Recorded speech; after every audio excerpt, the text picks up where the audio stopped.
Most most most important అండి. Next మీకు జరిగేటువంటి ఎగ్జామ్స్లో తప్పనిసరిగా ఈ నోబెల్ అవార్డుల గురించి క్వశ్చన్స్ అనేవి ఉంటాయి. ఎందుకంటే నోబెల్ అవార్డులు అనేవి మన ప్రపంచంలోనే అత్యున్నత అవార్డు. ప్రపంచంలోనే అత్యున్నత అవార్డులు నోబెల్ అవార్డులు. సో డెఫినెట్లీ ఈ అవార్డులకి సంబంధించినటువంటి క్వశ్చన్స్ మనల్ని అడిగేదానికి అవకాశం ఉంటుంది. సో వీటిని యాక్చువల్గా ప్రతి సంవత్సరం అక్టోబర్ నవంబర్ మంత్స్లో ఈ అవార్డులని ప్రకటించడం జరుగుతుంది. ప్రతి సంవత్సరం అక్టోబర్ నవంబర్ మంత్స్లో ఈ నోబెల్ అవార్డులని ప్రకటించడం జరుగుతుంది. సో ఇప్పుడు 2020వ సంవత్సరానికి గాను హెపటైటిస్ 2020వ సంవత్సరానికి గాను హెపటైటిస్ సి ఆవిష్కర్తలకి నోబెల్ అవార్డుని ప్రకటించడం జరిగింది. దేంట్లో?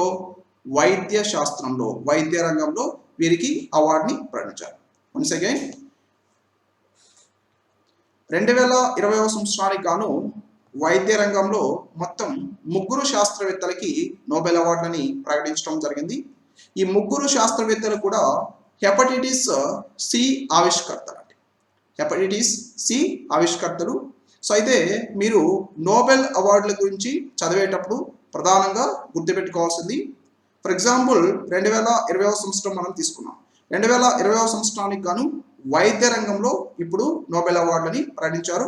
సో ఈ వైద్య రంగంలో నోబెల్ అవార్డులని కనుక మనం తీసుకుంటే 2020వ సంవత్సరానికి గాను వైద్య రంగంలో నోబెల్ అవార్డులని ఎంతమందికి ప్రకటించారు అది మొదటిగా మనం తెలుసుకోవాల్సింది. సో 2020వ సంవత్సరానికి గాను నోబెల్ అవార్డులని 3కి ప్రకటించడం జరిగింది వైద్య రంగంలో. సో అయితే వాళ్ళ యొక్క పేర్లు ఏమిటి, వాళ్ళ యొక్క 3 పేర్లు ఏమిటి? సో తర్వాత వీళ్ళు ఏ దేశానికి చెందినటువంటి వారు, ఏ దేశాలకి వీరు చెందినటువంటి వారు? సో అలాగే 2020వ సంవత్సరానికి గాను వైద్య రంగంలో నోబెల్ అవార్డుని దేనికి ఇచ్చారు, వాళ్ళు ఏమి కనుక్కుంటే దానికి ఇచ్చారు? హెపటైటిస్ సి ఆవిష్కర్తలు వీళ్ళు. సో దానికి వీళ్ళకి అవార్డు ఇవ్వడం జరిగింది. ఇది మనకి ఇంపార్టెంట్. సో ఇవన్నీ కూడా మనం గుర్తుపెట్టుకోవాలి.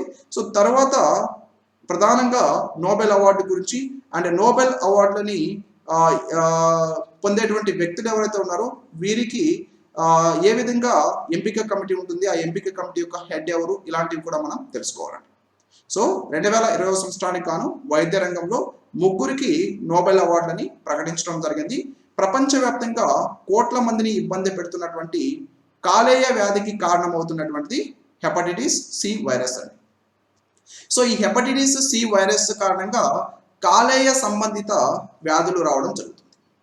సో ఈ కాలేయము ఫెయిల్ అయిపోవడం జరుగుతుంది. సో ఈ హెపటైటిస్ సి వైరస్ని కనుగొన్నటువంటి శాస్త్రవేత్తలు ఈ 3 శాస్త్రవేత్తలు, ఈ 3 శాస్త్రవేత్తలకి 2020వ సంవత్సరానికి గాను వైద్య శాస్త్రంలో నోబెల్ పురస్కారాన్ని ప్రకటించడం జరిగింది. సో అయితే వీళ్ళని ఈ అవార్డుకి ఎంపిక చేయడానికి ఎంపిక కమిటీ ఉంటుంది. సో 2020వ సంవత్సరానికి గాను వీరిని ఈ అవార్డుకి ఎంపిక చేసినటువంటి ఎంపిక కమిటీ, ఈ నోబెల్ కమిటీ యొక్క అధిపతిగా ఉన్నటువంటి వ్యక్తి థామస్ పెర్ల్మాన్. సో ఈ థామస్ పెర్ల్మాన్ 2020వ సంవత్సరానికి గాను వైద్య శాస్త్రంలో నోబెల్ అవార్డుల యొక్క విజేతల పేరుని ఇటీవల స్టాక్ హోమ్లో ప్రకటించడం జరిగింది. సో వీళ్ళ యొక్క పరిశోధనలు 1970, 1980 నాటి టైంలో జరిగినటువంటివి.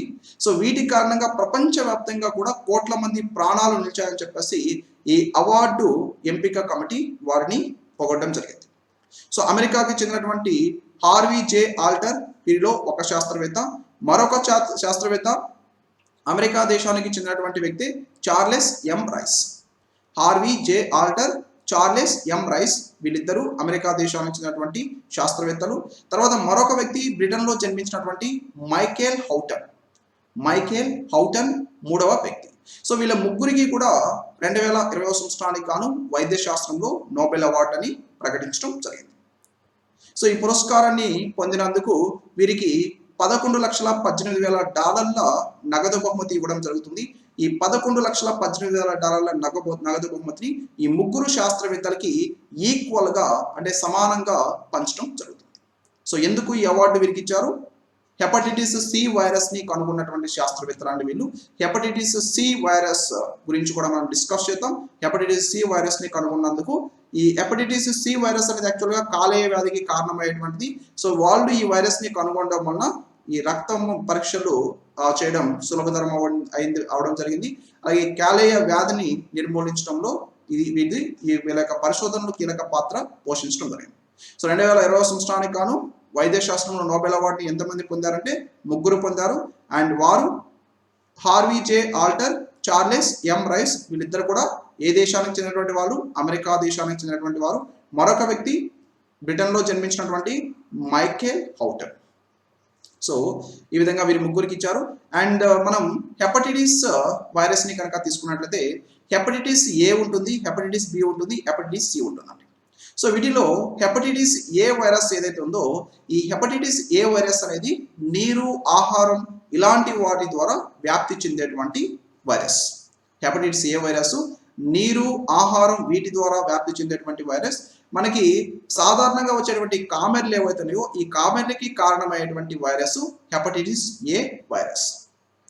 హెపటైటిస్ ఏ వైరస్ కామెర్లకి కారణమయ్యేటువంటి వైరస్. సో అయితే ఇది కొద్ది వారాల్లో తనంతటగా తానే తగ్గిపోవడం జరుగుతుంది. తర్వాత వైరస్లు hepatitis B, hepatitis C. So ఈ హెపటైటిస్ బి, హెపటైటిస్ సి ఇవి రెండు కూడా రక్తం ద్వారా వ్యాప్తి చెందేటువంటి వైరస్లు అండి. రక్తం ద్వారా వ్యాప్తి చెందేటువంటి వైరస్లు. అయితే ఇవి రక్త మార్పిడి చేయించుకున్నటువంటి కొందరు ఆరోగ్యవంతుల్లో అంతు చిక్కినటువంటి రీతిలో దీర్ఘకాల హెపటైటిస్ తలెత్తుతున్నట్లుగా 1970లో ఈ శాస్త్రవేత్తలు గుర్తించడం జరిగింది. సో ఇది రక్తం ద్వారా వ్యాప్తి చెందేటువంటివి. సో అయితే ఈ రక్త మార్పిడి చేయించుకున్నటువంటి కొందరు ఆరోగ్యవంతుల్లో దీర్ఘకాల హెపటైటిస్ తలెత్తున్నట్లుగా 1970వ సంవత్సరంలో ఈ శాస్త్రవేత్తలు గుర్తించడం జరిగింది. సో ఈ దీర్ఘకాలిక హెపటైటిస్ తలెత్తడం వలన వాళ్ళ యొక్క కాలేయాలు దెబ్బతింటున్నాయని చెప్పేసి కూడా శాస్త్రవేత్తలు ఆ టైంలో చేర్చడం జరిగింది. సో దీనికి హెపటైటిస్ ఏ, హెపటైటిస్ బి ఈ రెండు కూడా కారణం కాదని కూడా వాళ్ళు గుర్తించారు. సో అయితే ఏ వైరస్ దీనికి కారణం. ఆ వైరస్ని పసిగట్టేందుకు ఉపయోగించేటువంటి అన్ని సాంప్రదాయ విధానాన్ని ప్రయోగించారు. అయినప్పటికీ కూడా ఆ వ్యాధి అంతు చిక్కలేదండి. సో ఈలోగా రక్త మార్పిడి చేయించుకుంటున్నటువంటి అనేక మంది సదరు వ్యాధిగ్రస్తులు ఎవరైతే ఉంటారో వాళ్ళంతా కూడా ఈ వ్యాధి బారిన పడుతుండడం వలన ఆందోళనలు పెరిగినాయి ఆ టైంలో. సో ఆ తరువాత హెపటైటిస్ సి, ఈ హెపటైటిస్ సిని ఏ విధంగా దీన్ని కనుక్కున్నారంటే మొదటి ఆవిష్కారం తీసుకున్నట్లయితే ఆ టైంలో అమెరికాలో ఉన్నటువంటి నేషనల్ ఇన్స్టిట్యూట్ ఆఫ్ హెల్త్లో పనిచేస్తున్నటువంటి ఆల్టర్, అమెరికాలోని నేషనల్ ఇన్స్టిట్యూట్ ఆఫ్ హెల్త్లో పనిచేస్తున్నటువంటి వ్యక్తి ఆల్టర్. సో ఈయన దీని మీద తొలి ఆవిష్కారం చేశారు. సో ప్లాస్మాలో హెపటైటిస్ బి లేనటువంటి రోగుల ద్వారా కూడా ఈ అంతు చిక్కినటువంటి వ్యాధి వ్యాప్తి చెందుతున్నట్లుగా ఈయన గుర్తించడం జరిగింది. సో కేవలం ప్లాస్మాలో హెపటైటిస్ బి ఉంటేనే కాదు, బి లేనటువంటి వ్యక్తుల్లో కూడా ఈ అంతు చిక్కినటువంటి వ్యాధి వ్యాప్తి చెందుతుంది. సో కాబట్టి ఈ వ్యాధి కారకానికి వైరస్ లక్షణాలు ఉన్నాయని చెప్పేసి ఈ ఆల్టర్ తేల్చడం జరిగింది. సో ఇది దీని యొక్క తొలి ఆవిష్కారం. సో దీని తర్వాత రెండవ అడుగు 1989వ సంవత్సరంలో మైకేల్ హౌటన్ ఇతని యొక్క సహచరులు కలిసి మరొక కీలక ముందడుగు వేశారు. సో వీళ్ళు మాలిక్యులర్ బయాలజీ, ఇమ్యూనాలజీ ఆధారిత విధానాన్ని ప్రయోగించారు. సో ప్రయోగించి ఈ వైరస్ని వీళ్ళు క్లోన్ చేయడం జరిగింది. సో వైరస్ని క్లోన్ చేశారంటే ఆ వైరస్ యొక్క జన్యుపటాన్ని రూపొందించి ఆ జన్యుపటాన్ని వీళ్ళు వెలుగులోకి తీసుకురావడం జరిగింది. సో దీనికి వీరు హెపటైటిస్ సి అని చెప్పేసి పేరు పెట్టడం జరిగింది. ఈ జన్యుపటాన్ని వెలుగులోకి తీసుకొచ్చిన తర్వాత ఈ వైరస్కి వీళ్ళు హెపటైటిస్ సి అని చెప్పేసి పేరు పెట్టారు. సో అంతు చిక్కినటువంటి హెపటైటిస్ ఈ వైరస్ కారణమై ఉండొచ్చు అని చెప్పేసి అప్పుడు వాళ్ళు ఆధారాలు సేకరించారు. సో అయితే ఆ వైరస్ ఒక్కటే ఈ రుగ్మతని కలిగిస్తుందా అనేటువంటి ప్రశ్నకి నిర్దిష్ట సమాధానం అయితే ఆ టైంలో దొరకలేదు. సో దీన్ని నిగ్గుదేల్చాలంటే క్లోన్ చేసినటువంటి సదరు వైరస్ తన యొక్క ప్రతిరూపాలని సృష్టించుకొని ఆ వ్యాధిని కలిగిస్తుందా లేదా అన్నది గుర్తించవలసి ఉంటుంది. సో ఇది గుర్తించాలి నెక్స్ట్. సో ఇంతవరకు ఇది రెండవ అడుగుగా మనం చెప్పొచ్చు ఈ వైరస్ ని గుర్తించడంలో. సో అండ్ లాస్ట్ ఫైనల్ అంతిమ నిర్ధారణ అప్పట్లో వాషింగ్టన్ విశ్వవిద్యాలయంలో పనిచేస్తున్నటువంటి శాస్త్రవేత్త చార్లెస్ ఎం రైస్. సో ఈ చార్లెస్ ఎం రైస్ దీన్ని గుర్తించే దిశగా అంతిమ ఆవిష్కారం చేయడం జరిగింది. సో ఈయన ఏం చేశారంటే హెపటైటిస్ సి జన్యుక్రమం అంచుల్లో ఒక ప్రాంతం ఈ వైరస్ యొక్క పునరుత్పత్తికి కీలకం కావచ్చు అని చెప్పేసి భావించారు. సో భావించిన తర్వాత ఆయన సేకరించినటువంటి వైరస్ నమూనాల్లో కొన్ని జన్యు మార్పుల్ని కూడా గుర్తించడం జరిగింది. సో వీటిల్లో కొన్ని ఆ సూక్ష్మజీవి పునరుత్పాదకతకి అవరోధం కావచ్చు అని చెప్పేసి అంచనా వేయడం జరిగింది. సో జన్యు ఇంజనీరింగ్ ద్వారా హెపటైటిస్ సికి సంబంధించినటువంటి RSA రకాన్ని వీళ్ళు తయారు చేయడం జరిగింది. సో తర్వాత ఈ ప్రతిరూపాల తయారీకి ఆటంకంగా మారినటువంటి జన్యు వైరుధ్యాలు ఇందులో లేకుండా వీళ్ళు చూశారు. సో తర్వాత ఈ RSAని చింపాంజీల కాలేయంలోకి వీళ్ళు ప్రవేశపెట్టడం జరిగిందండి. చింపాంజీల కాలేయంలోకి ప్రవేశపెట్టారు. సో ఆ తర్వాత వాటి యొక్క రక్తంలో వైరస్ ఉనికి వీరు గమనించడం జరిగింది. సో మానవుల్లో అంతు చిక్కనటువంటి ఈ హెపటైటిస్ వ్యాధి లక్షణాలతో పోలినటువంటి రుగ్మతలు ఈ చింపాంజీ జీవుల్లో కూడా ప్రారంభమవడం జరిగింది. సో దీంతో హెపటైటిస్ C కారణంగానే ఈ వ్యాధి తలెత్తుతున్నట్లుగా శాస్త్రవేత్తలు ఫైనల్ గా నిర్ధారణ చేయడం జరిగింది. సో ఈ విధంగా హెపటైటిస్ C ప్లావి వైరస్ జాతికి చెందినటువంటిది. సో హెపటైటిస్ C అనేటువంటిది ప్లావి వైరస్ జాతికి చెందినటువంటిది. సో వెస్ట్ నైల్ కానీ డెంగీ, ఎల్లో ఫీవర్ వైరస్లు సో ఇవి కూడా ఈ కోవలోకి రావడం జరుగుతుంది. సో ఈ విధంగా అంతిమ నిర్ధారణగా చార్లెస్ M. రైస్ ఈ హెపటైటిస్ Cని కనుగొనడం జరిగింది. సో ప్రస్తుతం మనం ప్రపంచ ఆరోగ్య సంస్థ యొక్క అంచనాల ప్రకారంగా కనుక చూసినట్లయితే 7 కోట్ల మందికి పైగా హెపటైటిస్ C బాధితులు మన ప్రపంచవ్యాప్తంగా ఉన్నారు. సో వీరిలో సంవత్సరానికి అట్లీస్ట్ 4 లక్షల మంది చనిపోతున్నారు. సో ఇది దీర్ఘకాలిక వ్యాధి, కాలేయ క్యాన్సరు, సిరోసిస్ ఇలాంటి వాటికి కారణమైనటువంటి వ్యాధి. సో వీటి వలన కాలేయ మార్పిడి అనేది చేసుకోవాల్సినటువంటి పరిస్థితి వస్తుంది. సో ఈ విధంగా మనకి ఈ అంతిమ నిర్ధారణ అనేది చేయడం జరిగింది. సో అయితే ఓవరాల్ గా హెపటైటిస్ వ్యాధి యొక్క లక్షణాలు ఏ విధంగా ఉంటాయి, హెపటైటిస్ వైరస్ గురించి వీటి గురించి కూడా మనం డిస్కస్ చేస్తాం. వాటి గురించి డిస్కస్ చేసే ముందు ఒక్కసారి ఈ నోబెల్ అవార్డుని అసలు ఏ విధంగా తీసుకొచ్చారు, సో ఈ నోబెల్ అవార్డుని ఎప్పటి నుంచి ప్రదానం చేస్తున్నారు, ఎవరెవరు ఈ నోబెల్ అవార్డుని మొదటిగా గెలుచుకున్నారు, ఇలాంటివి మనం ప్రధానంగా చూద్దామండి. సో హియర్ నోబెల్ బహుమతి అనేది అసలు ఏ విధంగా తీసుకొచ్చారంటే యాక్చువల్గా స్వీడన్ దేశానికి చెందినటువంటి ఒక ప్రముఖ శాస్త్రవేత్త ఆల్ఫ్రెడ్ బెర్నార్డ్ నోబెల్ ఉండేవారు. Alfred Bernard Nobel. సో ఈ ఆల్ఫ్రెడ్ బెర్నార్డ్ నోబెల్ యొక్క మరొక సోదరుడు లుడ్విగ్ బెర్నార్డ్ నోబెల్. వీళ్ళిద్దరు కూడా స్వీడన్ దేశానికి చెందినటువంటి ఇద్దరు సోదరులు. సో వీరిలో ఈ ఆల్ఫ్రెడ్ బెర్నార్డ్ నోబెల్ ఒక రసాయన శాస్త్రవేత్త. సో ఈయన ఈ పేలుడు పదార్థాల్లో ఉపయోగించేటువంటి డైనమైట్ ఏదైతే ఉందో ఆ డైనమైట్ ని కనుగొనడం జరిగింది. ఆ డైనమైట్ ని కనుగొన్నాడు. తర్వాత దాని మీద అనేక రకాల నూతన ఆవిష్కరణలు చేసి వాటి మీద ఈయన పేటెంట్ రైట్స్ ని సంపాదించడం జరిగింది. సో అదేవిధంగా ఈయన పేటెంట్ రైట్స్ సంపాదించడం వల్ల పెద్ద మొత్తంలో ఈయన నగదుని సంపాదించడం జరిగింది. సో ఈ విధంగా జరుగుతుంది. బట్ ఒకరోజు ఈ ఫ్రెంచ్ దేశానికి చెందినటువంటి దినపత్రికలో లుడ్విగ్ బెర్నార్డ్ నోబెల్ మరణించారనేటువంటి వార్తని వీళ్ళు ఆ పత్రిక పొరపాటున ఆల్ఫ్రెడ్ బెర్నార్డ్ నోబెల్ మరణించారని చెప్పేసి ఒక హెడ్డింగ్ తో వాళ్ళు దాన్ని ప్రచురించడం జరిగింది. సో ఆ హెడ్డింగ్ వీళ్ళు ఏం తీసుకున్నారంటే merchant of death is died అని చెప్పేసి రాశారండి. Merchant of death is died అని చెప్పేసి వీళ్ళు రాయడం జరిగింది. అంటే మృత్యు వ్యాపారి మరణం అని చెప్పేసి ఒక హెడ్డింగ్ పెట్టి ఆ హెడ్డింగ్ తో దీన్ని ప్రచురించారు. కానీ ఇక్కడ మరణించింది ఎవరు? ఆల్ఫ్రెడ్ బెర్నార్డ్ నోబెల్ యొక్క సోదరుడు లుడ్విగ్ బెర్నార్డ్ నోబెల్ ఇక్కడ మరణించారు. బట్ వీళ్ళు పొరపాటున ఆల్ఫ్రెడ్ బెర్నార్డ్ నోబెల్ మరణించాలని చెప్పేసి merchant of death is died అని చెప్పేసి ఈ హెడ్డింగ్ తో ఫ్రెంచ్ దినపత్రిక ఈ వార్తని పబ్లిష్ చేయడం జరిగింది. సో దీన్ని ఆల్ఫ్రెడ్ బెర్నార్డ్ నోబెల్ చదవడం జరిగింది. సో చదివి ప్రపంచం మొత్తం కూడా తనని మృత్యువుతో వ్యాపారం చేసి డబ్బు సంపాదిస్తున్నాడని చెప్పేసి అనుకుంటున్నారని చెప్పేసి ఈయన కలత చెంది ఈయన సంపాదించినటువంటి ఆస్తి ఏదైతే ఉందో ఆస్తి మొత్తాన్ని కూడా నోబెల్ ఫౌండేషన్కి అందజేసి తను మరణించిన తర్వాత తన యొక్క పేరు మీదుగా నోబెల్ బహుమతిని అందజేయాలని చెప్పేసి నిర్ణయించడం జరిగింది. సో ఆ విధంగా నోబెల్ అవార్డులు అనేవి మన ప్రపంచంలో రావడం జరిగింది. సో ఈ నోబెల్ అవార్డులు మన ప్రపంచంలో అందజేసేటువంటి అవార్డుల్లో అత్యున్నత అవార్డులుగా చెప్తారు. సో ఈ విధంగా ఈ అవార్డులని స్థాపించింది 1895వ సంవత్సరంలో స్థాపించారు. మొట్టమొదటిసారిగా నోబెల్ అవార్డులని 1901వ సంవత్సరంలో ప్రదానం చేయడం జరిగింది. సో ప్రతి సంవత్సరం కూడా డిసెంబర్ 10వ తేదీన ఆల్ఫ్రెడ్ నోబెల్ యొక్క వర్ధంతి సందర్భంగా ఈ నోబెల్ అవార్డులని ప్రదానం చేస్తారు. సో అలాగే ఈ అవార్డుల యొక్క విజేతల్ని ప్రతి సంవత్సరం కూడా ప్రకటించేది అక్టోబర్ నవంబర్ మంత్స్ మధ్యలో వీటిని ప్రకటించడం జరుగుతుంది. ఇప్పుడు అక్టోబర్ మంత్ లో స్టార్టింగ్ లో వీటిని ప్రకటిస్తున్నారు. సో నోబెల్ బహుమతుల్ని నోబెల్ ఫౌండేషన్ ఆధ్వర్యంలో ప్రతి సంవత్సరం కూడా వివిధ రంగాల్లో ప్రముఖులు ఎవరైతే ఉంటారో ఆ ప్రముఖుల్ని గుర్తించి ఆ ప్రముఖులకి అందజేయడం జరుగుతుంది. సో అయితే వీటిని 1901వ సంవత్సరంలో ఈ అవార్డులని మొట్టమొదటిసారిగా ప్రదానం చేసింది 5 రంగాల్లో ప్రదానం చేశారండి. సో అది సాహిత్యం, వైద్య శాస్త్రం, భౌతిక శాస్త్రం, రసాయన శాస్త్రం, శాంతి. Literature, physiology or medicine, physics, chemistry, peace. ఈ 5 రంగాల్లో ప్రదానం చేశారు.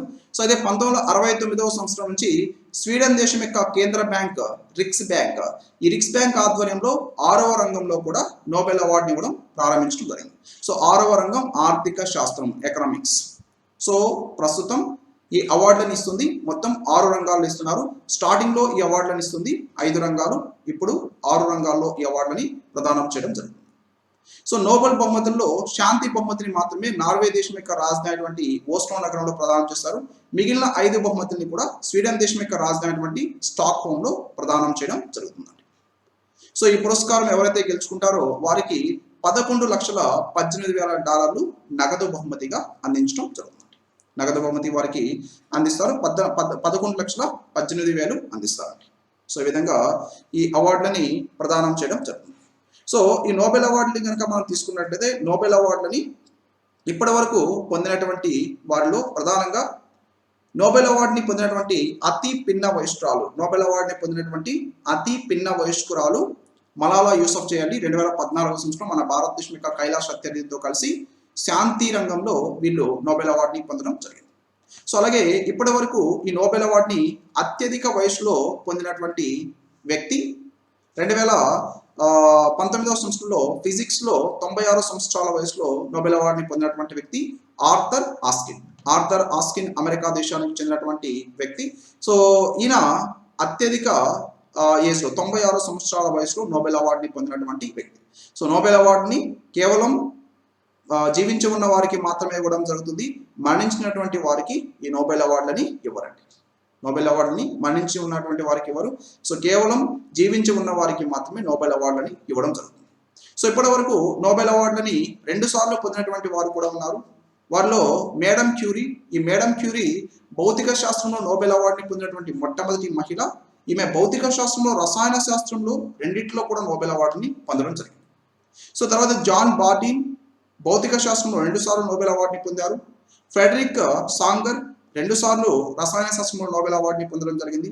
అలాగే లీనస్ పౌలింగ్ 2 సార్లు నోబెల్ అవార్డుని పొందడం జరిగింది. రసాయన శాస్త్రంలో ఒకసారి, అలాగే శాంతి రంగంలో మరొకసారి 2 సార్లు నోబెల్ అవార్డుని పొందడం జరిగింది. సో అలాగే ఈ నోబెల్ బహుమతులకి ఎంపిక చేసేటువంటి సంస్థలు ప్రధానంగా నోబెల్ బహుమతులకి 6 రంగాల్లో, సాహిత్య రంగంలో మనం తీసుకుంటే సాహిత్య రంగంలో నోబెల్ అవార్డుకి ఎంపిక చేసేటువంటి సంస్థ స్వీడన్ సాహిత్య అకాడమీ అండి. స్వీడన్ సాహిత్య అకాడమీ ఎంపిక చేస్తుంది.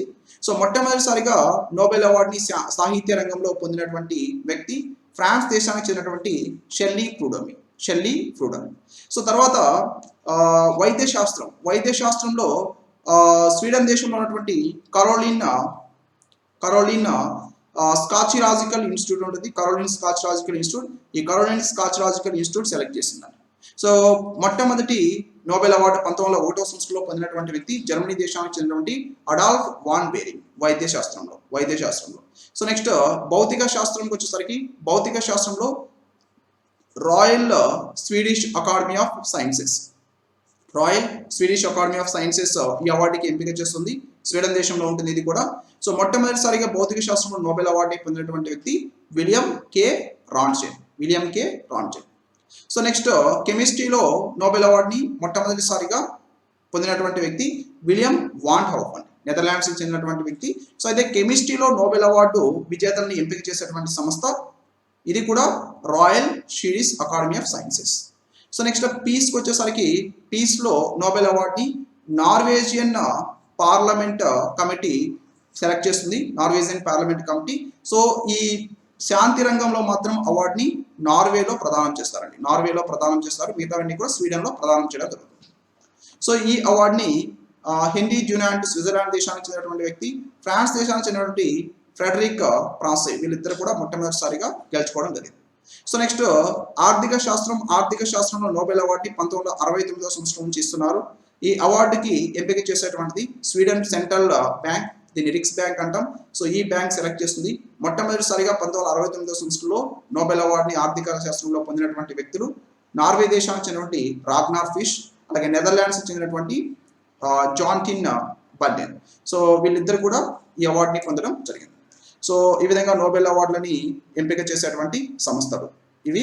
సో అలాగే మన భారతదేశానికి వస్తే ఇప్పటి వరకు మన భారతీయుల్లో 5 నోబెల్ అవార్డుని పొందున్నారు. సో మన భారతీయులకు వస్తే భారతీయుల్లో 5 నోబెల్ అవార్డులని పొందినారు.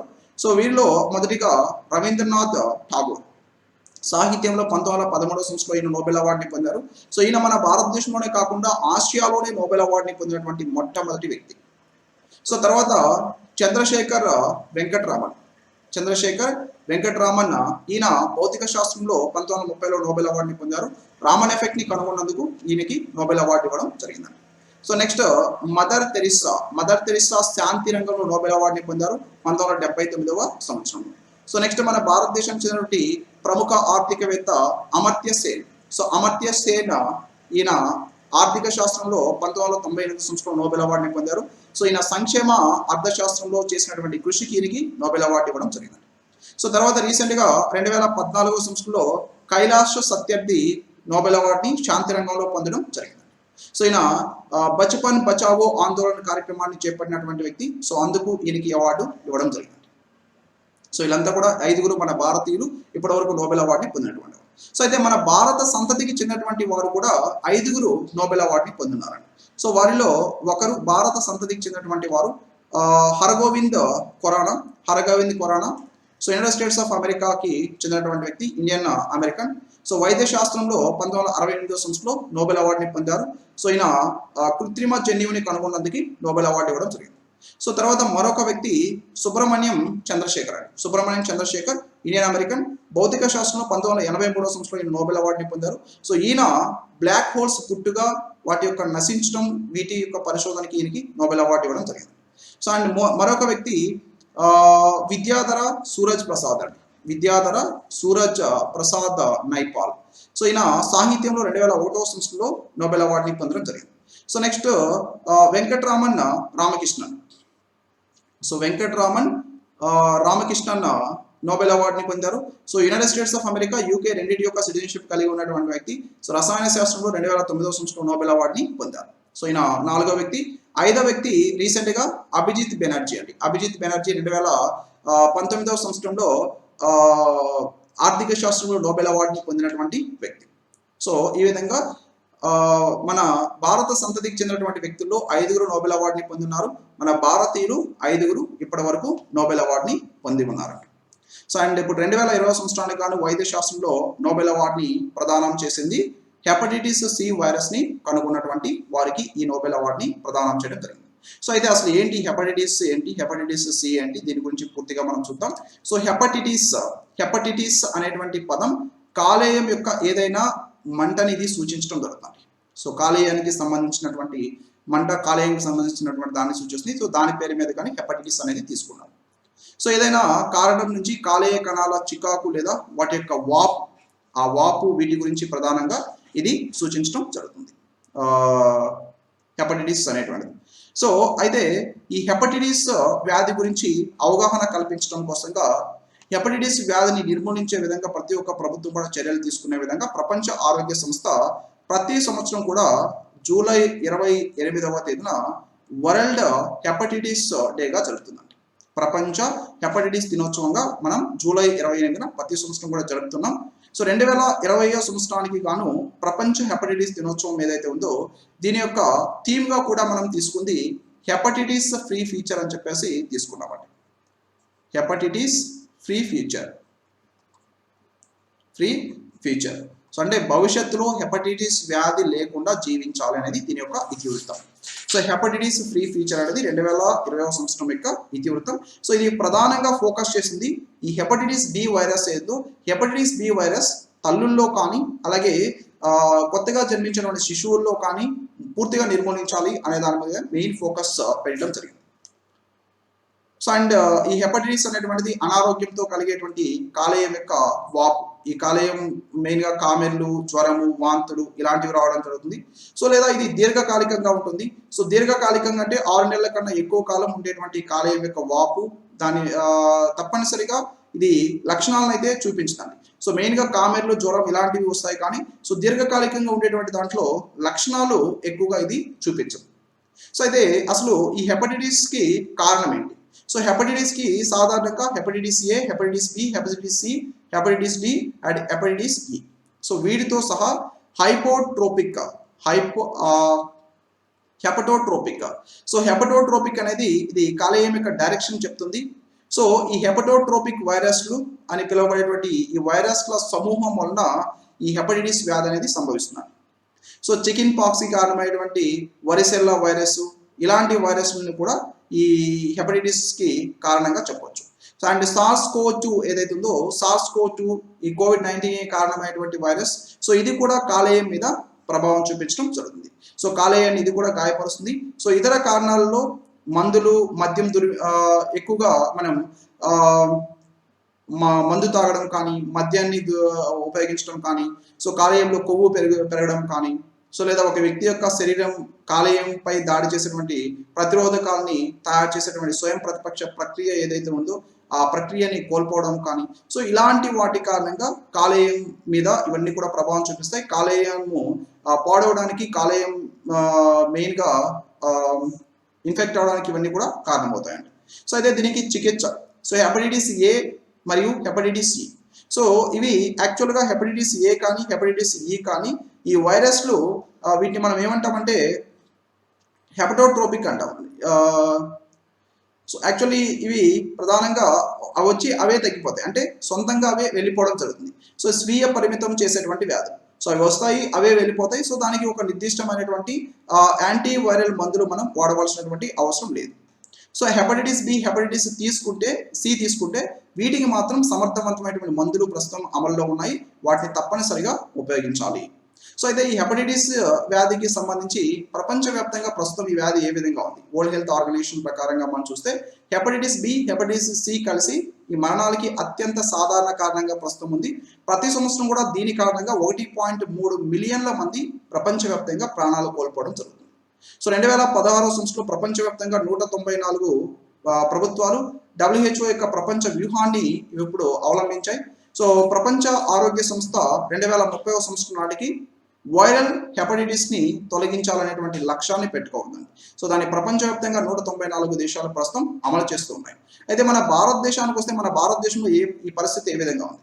సో మన భారతదేశంలో 40 మిలియన్ల మంది ప్రజలు హెపటైటిస్ బి వైరస్, అలాగే 6 నుంచి 12 మిలియన్ల మంది హెపటైటిస్ సి వైరస్ బారిన పడి ఉన్నారు. సో 2018 సంవత్సరంలో మన భారత ప్రభుత్వం నేషనల్ వైరల్ హెపటైటిస్ కార్యక్రమాన్ని ప్రారంభించింది. సో ఈ కార్యక్రమం ప్రపంచంలోనే ఈ హెపటైటిస్ బి మరియు హెపటైటిస్ సి నిర్ధారణ చేయడం, వాటికి చికిత్స చేసేటువంటి కార్యక్రమాల్లో అతి పెద్ద కార్యక్రమం అని మన భారతదేశంలో 2018 సంవత్సరంలో దీన్ని ప్రారంభించడం జరిగింది. సో హెపటైటిస్ బి భారతదేశం యొక్క యూనివర్సల్ ఇమ్యునైజేషన్ ప్రోగ్రామ్ కింద కూడా చేర్చారు హెపటైటిస్ బిని. సో ఈ హెపటైటిస్ బి సోకకుండా మొత్తం మన భారతదేశంలో 11 రకాలైనటువంటి వ్యాధులకి వ్యాక్సిన్ ఇవ్వడం జరుగుతుంది. సో వాటిని నివారించగలిగేటువంటి వ్యాధులు అన్నమాట. సో వీటిల్లో హెపటైటిస్ బి కాకుండా మొత్తం 11కి ఇస్తున్నారు, హెపటైటిస్ బితో కూడా కలిపి 12.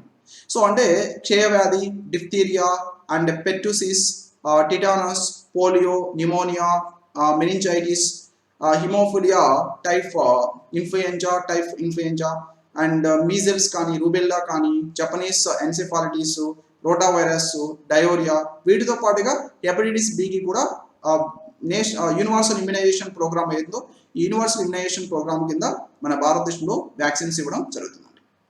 అండ్ ప్రపంచ ఆరోగ్య సంస్థ యొక్క ఆగ్నేయాసియా ప్రాంతంలో మనం తీసుకుంటే హెపటైటిస్ బిని విజయవంతంగా నిర్మూలించినటువంటి మొదటి 4 దేశాలు బంగ్లాదేశ్, భూటాను, నేపాల్, థాయిలాండ్. సో ఈ 4 దేశాలు కూడా నిర్మూలించడం జరిగింది. అండ్ రీసెంట్గా కూడా మనం చూస్తే కోబాస్ 6800 అని చెప్పేసి ఒక పరికరాన్ని కనుగొనడం జరిగిందండి. కోబాస్ 6800. సో ఇది ఆటోమేటెడ్ కరోనా వైరస్ పరీక్ష చేసేటువంటి పరికరం. సో దీని ద్వారా కూడా viral hepatitis B, viral hepatitis సిని కూడా గుర్తించగలిగేదానికి అవకాశం రావడం జరిగింది. అండ్ హెచ్ఐవి ఎయిడ్స్ మనకి యాక్చువల్గా ప్రపంచవ్యాప్తంగా కూడా ప్రపంచ ఆరోగ్య సంస్థ కొన్ని వ్యాధులకి వాటి గురించి అవగాహన కల్పించడానికి, వాటిని నిర్మూలించడం కోసంగా ప్రతి సంవత్సరం కూడా వాటికి కొన్ని ముఖ్యమైనటువంటి దినోత్సవాల్ని నిర్వహించడం జరుగుతుంది. సో ఈ విధంగా ప్రతి సంవత్సరం మనం డిసెంబర్ 1వ తేదీన ఎయిడ్స్ దినోత్సవంగా జరుపుకుంటున్నాం, మార్చి 24వ తేదీన క్షయవ్యాధి నిర్మూలన దినోత్సవాన్ని జరుపుకుంటున్నాం, అండ్ ఏప్రిల్ 25వ తేదీన మలేరియా దినోత్సవంగా జరుపుకుంటున్నాం, అండ్ జూలై 28న హెపటైటిస్ దినోత్సవంగా జరుపుకుంటున్నాం. సో ఈ 4 వ్యాధులకి మాత్రమే మనం ఒక నిర్దిష్టంగా వాటి గురించి అవగాహన కల్పించడానికి ప్రపంచవ్యాప్తంగా కూడా ఈ రోజుల్ని కేటాయించి ఆ రోజుల్ని ఆ దినోత్సవాలుగా ప్రతి సంవత్సరం కూడా జరుపుకుంటున్నామండి. అండ్ వైరల్ హెపటైటిస్ గురించి అవగాహన పెంచడానికి ప్రతి సంవత్సరం జూలై 28న ఈ విధంగా ప్రపంచ హెపటైటిస్ దినోత్సవాన్ని జరుపుకున్నాం. అండ్ 2020 సంవత్సరానికి గాను ప్రపంచ హెపటైటిస్ దినోత్సవం యొక్క ఇతివృత్తం హెపటైటిస్ రహిత భవిష్యత్తు. హెపటైటిస్ రహిత భవిష్యత్తు అనేటువంటిది దీని యొక్క ఇతివృత్తం అండి. సో ఇవి ఓవరాల్గా మనకి 2020 సంవత్సరానికి గాను వైద్య శాస్త్రంలో ప్రకటించినటువంటి నోబెల్ అవార్డు గురించి పూర్తి ఇన్ఫర్మేషన్ అండి. సో మెయిన్గా మీరు ఇక్కడ తెలుసుకోవాల్సింది 2020 సంవత్సరానికి గాను నోబెల్ అవార్డుని వైద్య శాస్త్రంలో ఎంతమందికి ఇచ్చారు, వారెవరు, వాళ్ళ యొక్క పేర్లు, వాళ్ళు ఏ దేశానికి చెందినటువంటి వారు, వాళ్ళకి ఎందుకు నోబెల్ అవార్డుని ఇచ్చారు, హెపటైటిస్ సి వైరస్ని కనుగొన్నటువంటి వ్యక్తులు వాళ్ళు, అలాగే హెపటైటిస్ సి ఏంటి, హెపటైటిస్ గురించి ఓవరాల్గా మనం తెలుసుకున్నాం. అలాగే నోబెల్ అవార్డుల గురించి కూడా పూర్తిగా తెలుసుకోవడం జరిగింది. నోబెల్ అవార్డుని ఏ విధంగా స్థాపించారు, ఎప్పటి నుంచి ఇస్తున్నారు, ఎన్ని రంగాల్లో ఇస్తున్నారు, ఇప్పటి వరకు నోబెల్ అవార్డులని పొందినటువంటి భారతీయులు ఎంతమంది, నోబెల్ అవార్డులని పొందినటువంటి భారత సంతతికి చెందినటువంటి వ్యక్తులు ఎంతమంది, అలాగే నోబెల్ అవార్డులని మొట్టమొదటిసారిగా ఏ రంగంలో ఎవరికి ప్రదానం చేశారు అనేది కూడా మనం తెలుసుకున్నాం. సో అలాగే నోబెల్ అవార్డుకి సంబంధించిన కమిటీ ఏదైతే ఉందో ఆ కమిటీ యొక్క అధిపతిని కూడా మనం తెలుసుకోవడం జరిగింది. So this is the most important అండి. సో ఇక్కడ మీకు హెపటైటిస్కి సంబంధించి ఇంగ్లీష్లో కూడా క్లియర్ టెక్స్ట్ ఇవ్వడం జరిగింది. You can follow English medium students కూడా.